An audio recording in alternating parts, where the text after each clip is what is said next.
Hello friends, good morning, welcome back to my channel. So কেমন আছো তোমরা সবাই? আশা করছি তোমরা সবাই ভালো আছো। আর এই দেখো আমি কোথায় যাচ্ছি। সো আমি যাচ্ছি পোর্ট ব্লেয়ারে আমার মাকে নিয়ে। আর এই দেখো কত রোদ উঠেছে, আমি তাকাতেই পারছি না। আমরা বাসে করে এসেছি, কাল রাত 10টার বাসে উঠেছিলাম আর এখন বাজে সকাল 6:30। আর এই দেখো সামনের দিকে একটা বোট যাচ্ছে। আর এই বোটে করে এপাশ থেকে ওপাশ পার হতে হয়, তারপরে আবার রাস্তা, আর সেই রাস্তা থেকে বাসে করে আমরা যাব। তো এই বোটের মধ্যে বাস রয়েছে। আর রোদে আমি তাকাতেই পারছিলাম না, কারণ সারা রাত ঘুমিয়েছিলাম আর এখন ঘুমটাও ভাঙলো জাস্ট। আর এই মধ্যে আমি চোখ খুলতে পারছিলাম না। তো 15 মিনিটের মতো লাগে এই বোটে। তারপরে আবার আমরা নেমে গেলাম, নেমে আমাদেরকে আবার বাসে উঠতে হবে।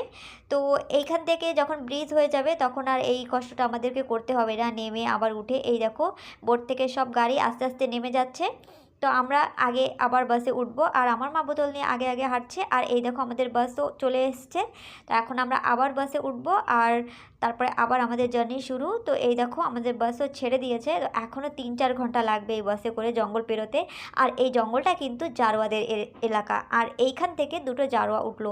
আমি তো ঘুমিয়ে পড়েছিলাম, মা আমাকে ডেকে উঠালো, ওই দেখ জারোয়া উঠেছে। তো জারোয়াগুলো আবার এখন কথাও বলতে শিখেছে কিছু কিছু। তো উঠে বলছিল যে বিস্কুট লাগবে। আর আমি কিন্তু ওদের একদম তোমাদের দেখাতে পারবো না, কারণ আমি যদি ওদেরকে দেখিয়ে দিই তাহলে আমাকে জেলে তো নেবে নেবে, সাথে আমার ফাইনও কাটবে।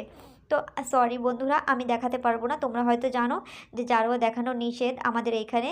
তো আমি শুধু এদিক ওদিক দেখাচ্ছিলাম, ওদের দিকে একদম দেখাচ্ছিলাম না। তো কিছুক্ষণ পরে 15 মিনিটের মতো থেকে ওরা নেমে গেছিলো, এক জায়গা থেকে আরেক জায়গায় যাওয়ার জন্য বাসে উঠেছিল। আর ওরা বিস্কুট চাইছিল, তো আমাদের কাছে ছিল না, কারণ আমাদের লাগেজ ছিল পেছনে আর ওর মধ্যে ছিল বিস্কিট।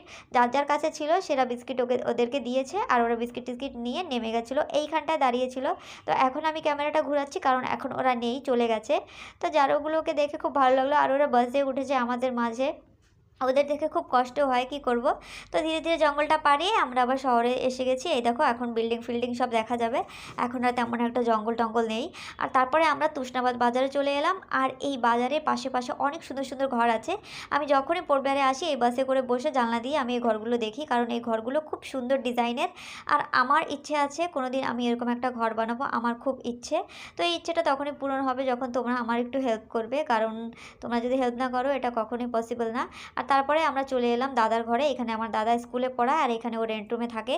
তো তখন আর দেখাতে পারিনি যে দাদা নিতে এসছে, কারণ অনেক বেশি জিনিসপত্র ছিল, তার জন্য ক্যামেরা ধরা পসিবল ছিল না। তো পরে আমি ড্রেস চেঞ্জ করে তোমাদেরকে দেখাচ্ছি।